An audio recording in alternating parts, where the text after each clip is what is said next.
Citizens, it is that time. You are officially in Alert Zone. Welcome to the Alert Zone TV. I am the Wizard, Uncle James.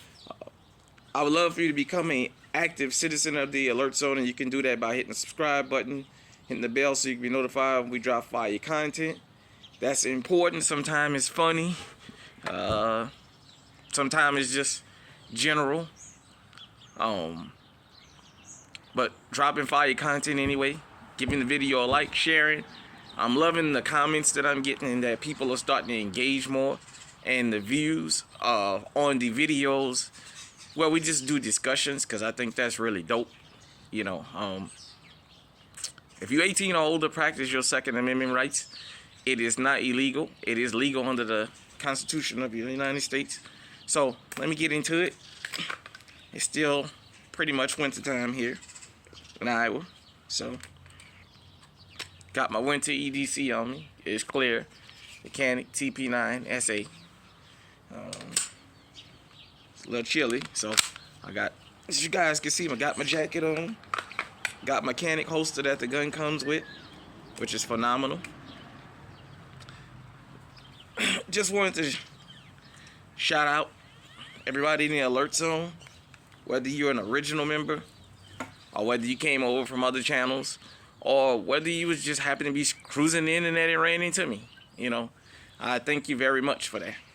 So we are going to have a historical, political, and racial discussion about firearms all in one. And I'm going somewhere with this. If you're new here, let me make you understand something before I start this.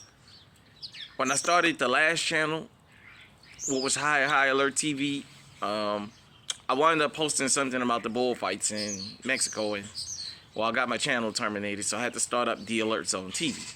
And I said I was going to always correlate how race, politics, and the Second Amendment intertwine.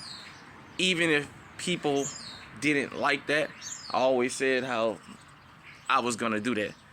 So, you know. So we're going to talk about the history of firearms leading up to something.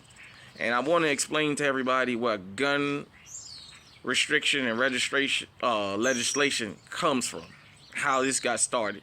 This is historically correct, and you can go back through time. And I'm gonna talk about how TV and media played a big part in that. So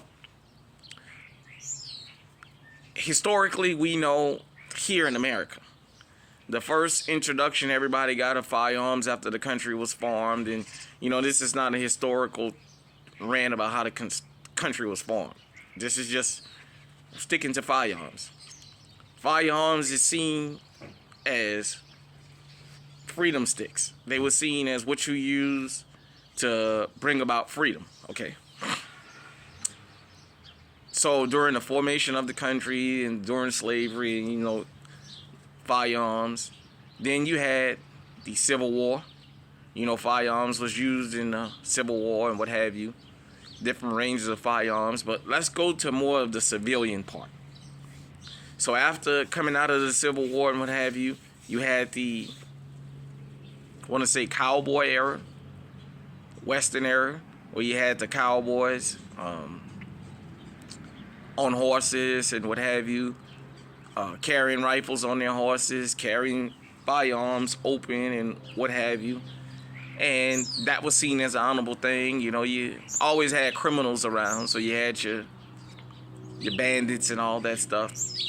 But guns, their sales were not demonized in that time. So then you move forward out of the Western days and you go into war. You know, the First World War and things like that. Firearms were seen then as freedom sticks, you know, even amongst civilians. After we left the plantations, black folks did eventually start buying weapons to protect themselves and what have you. They didn't really stockpile them, but they bought them. And then we got into the, I want to say, roaring 20s, 30s, where the Thompson was introduced, Browning, You know, the 1911 became more popular, the 38 revolver. When you had the Italian, Irish, and Jewish wars across America, the Bonnie and Clyde days, all that stuff. Even though criminality was criminalized, firearms were not criminalized. If you understand what I'm saying. For my research, the only kind of restriction I seen that came out of the end of that era was the automatic weapons, the automatic Thompsons. They wind up getting away from that because they said it was just the fully automatic.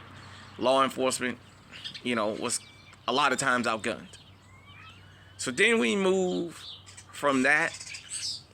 So at the time, the founding fathers, the founding members of the country, the cowboys and Indians, the bandits, the mob, the Italian, Jewish, Irish mobsters and what have you, had all had firearms, and firearms were never criminalized.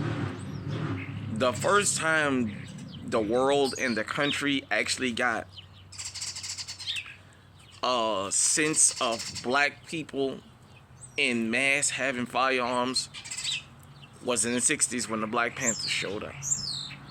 Now I'm gonna read you guys something that I researched multiple times, but I was just able to pull this one up here just for the sake of this video.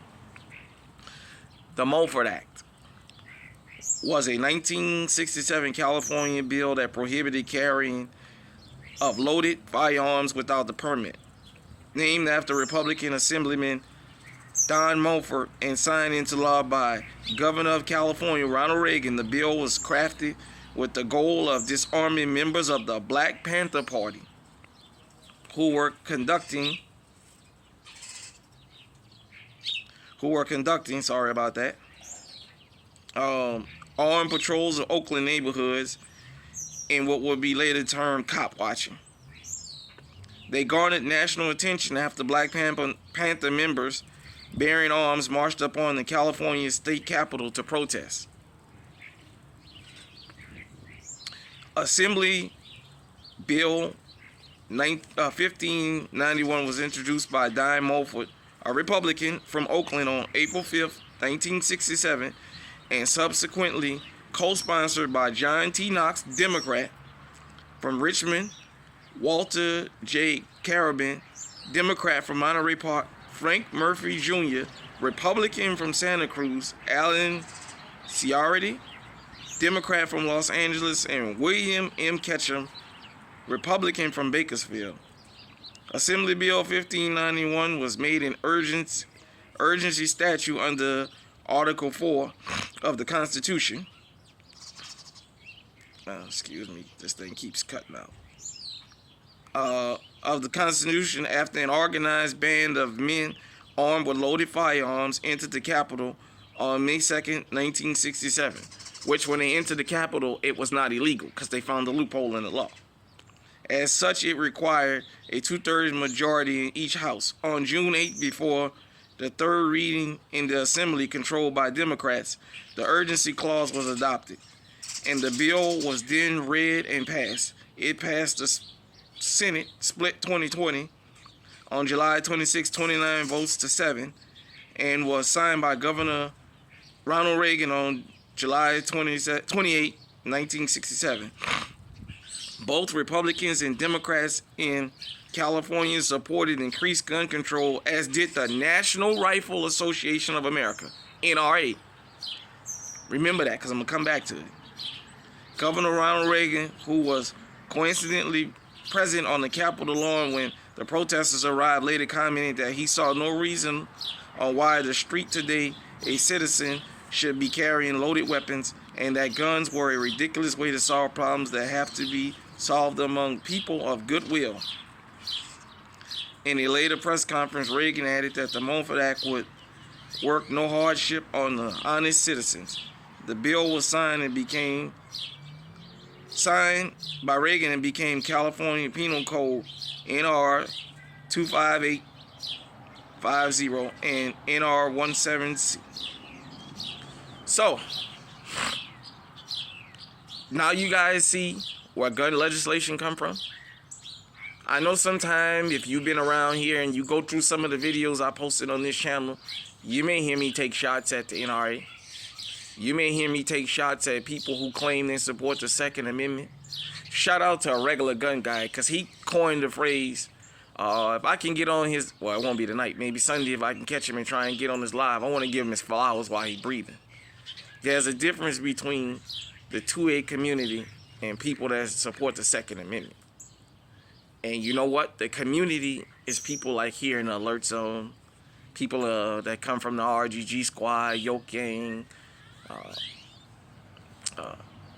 Gun Freak Nation, Guns Are Us, the Honest Outlaw, places like that where people just encouraging law-abiding citizens to have weapons. As I said, everybody that support the Second Amendment don't support it across the board. Now, I've already seen a couple YouTubers years ago try to dispel the Mulford Act and say it wasn't a racial bill, but it was. As I said, for those of you who don't know American history, I'm from Louisiana. It was nothing when we read about American history and the history is passed down. When the Klansmen would show up in public with firearms, there was never an outrage. If you look at black folks and firearms, since the Panthers, the narrative was put out there that black folks only want firearms to commit crimes, which was the furthest thing from the truth. That was number one. And you look at us with firearms now. All the gun buyback programs, where are they? They're always in black communities. Yet, when you do digging, you can do it right here on YouTube. You go into some of these wealthy enclaves and you find ghost guns being made. Excuse me. You go into Chinatown across the country, in different states, you find out guns being trafficked. There's all other kinds of groups of people that commit violent crimes, and yet we're always the ones dragged out there.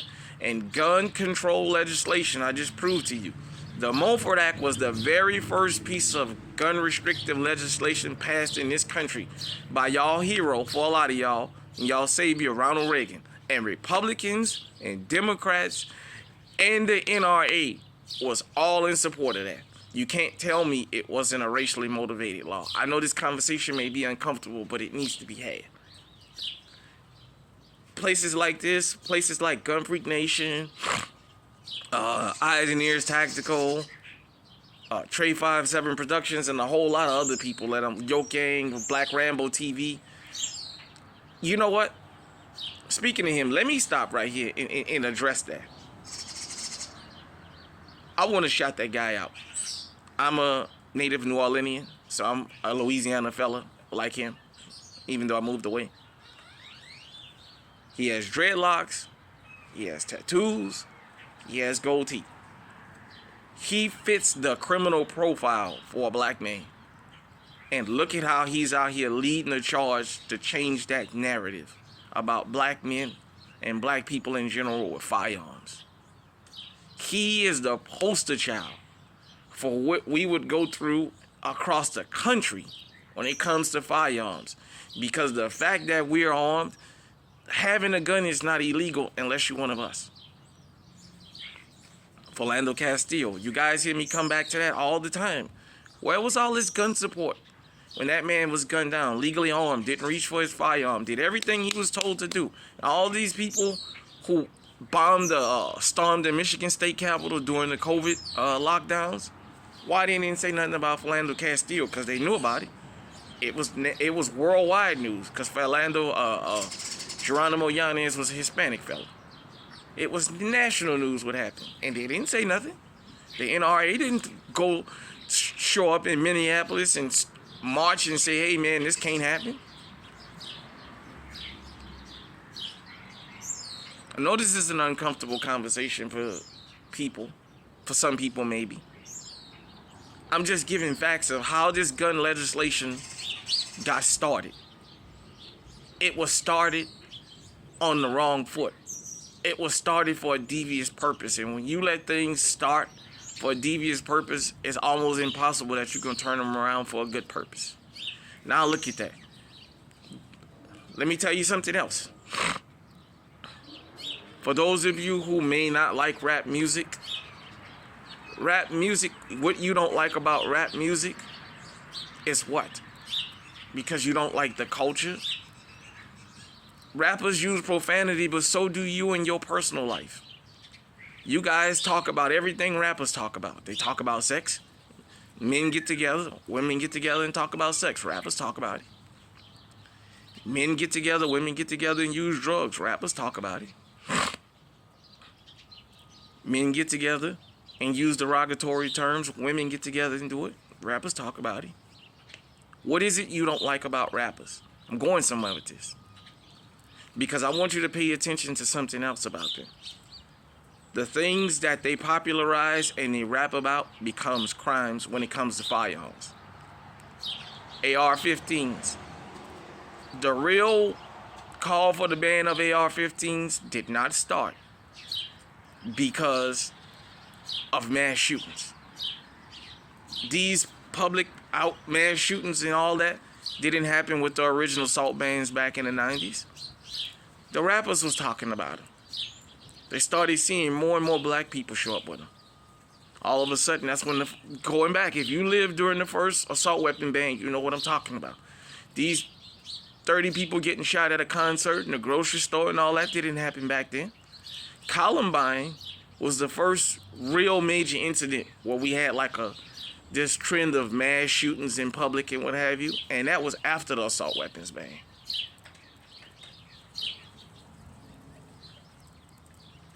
These bump stocks, all these accessories they going after, they see the rappers talking about that. They see the rappers rapping about that stuff. They see that stuff on the video. And now they're criminalizing it.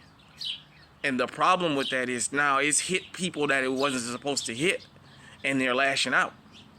What I want to say to you is welcome to the world of being black, where everything you do is criminalized. I understand something about me being legally armed as a black man. And a lot of other people that do YouTube videos understand it. Whether they're going to admit it or not publicly, I'll do it for them. In the back of my mind, I understand my Second Amendment rights are not as strong as white people's. Open carrying, even though it may be legal, I understand for me, open carrying could possibly cost my life. I understand that even me concealed carrying with a permit and following the law to the letter of the T can still possibly end with my death. This is why I do videos about law enforcement encounters when you're legally armed. You have to always, especially us, have to always keep in mind you just one word or one emotion away from possibly losing your life on the side of the road or at your house or wherever you encounter, and it's not worth it. I've already told you guys about the guy that was wrongfully racially profiled. They said he fit the description of a murder suspect, and then they came out and said, well, we know he didn't fit that description from the get-go. And then I talked to you about the guy at the gas station in Georgia somewhere. I don't remember his name, but I think he's supposed to be a YouTuber. How he was really, really calm. That female officer wound up getting fired, by the way, who went and started that whole thing. But his calmness kept him alive. That's why I tell you, especially for us, there's think tanks, and everybody feels like when they say something to us, we're gonna get emotional. And they play on that. When the law enforcement stop you and they make these kinds of suggestions, they want a reaction out of you. Because that reaction is always going to be a justification. And if you look at a lot of these laws, they're changing these laws. I just wanted to give the history on firearms in this country and tell you guys, the Mulford Act was what kicked it off, and it was supported by Republicans and Democrats and the National Rifle Association. That's a fact. Now, has the NRA changed since then? I'm not 100% sure, but I just wanted to point that out because I've seen a couple of people try to dispel that and say, no, that's not what that was about. No, it was a racial thing. You know, the Panthers legally being armed. For those of you who don't know about the Deacons of Defense, look at the Deacons for Defense. Black folks didn't always buy firearms and get firearms to go commit crimes. We wanted to protect ourselves like everybody else.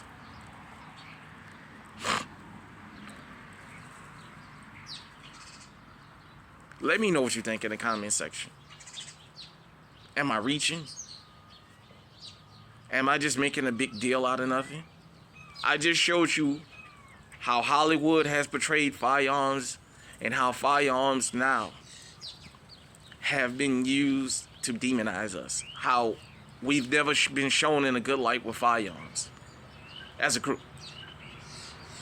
I just thought I would bring up that Mulford Act because I had ran across a video where that came up, and I had somewhat did something similar on the old channel, and I was very surprised the amount of likes that the video got and the amount of comments. But let me know what you think. You know, the Second Amendment is for all law-abiding citizens. I believe this. If you can pass a background check, if you go through the proper channels, you should be allowed to exercise your Second Amendment rights. And that's for people who even can't stand my skin color. These guys that run around and, you know, talk about how they hate other people and what have you. I don't have an issue with them practicing their Second Amendment because they haven't committed no crimes. So what that they feel like they don't like a particular group of people. How you counter that is you get your ass down there to the damn gun store and you go get on. See, they can hate you, but you make them pay a price for running up on you. I don't care. You can call me whatever you want. You can just run me down in the ground. As long as you don't run up on me, I don't care. Because if you run up on me, I'm going to put you down. That's how you counter that. Just get legally armed. Period. Point blank. As I told you here in the alert zone, we don't ever ask for you to be the aggressor. We don't promote aggression. We promote a daily response, though, if aggression should come up on you. You respect the law. You obey the law. If anybody run up on you, you send them to the cemetery. That's what Brother Malcolm taught me. Let me know what you think in the comment section. Till next time, everybody out there, stay safe, stay armed, stay on high alert. This was a history lesson for race, media, politics, and firearms.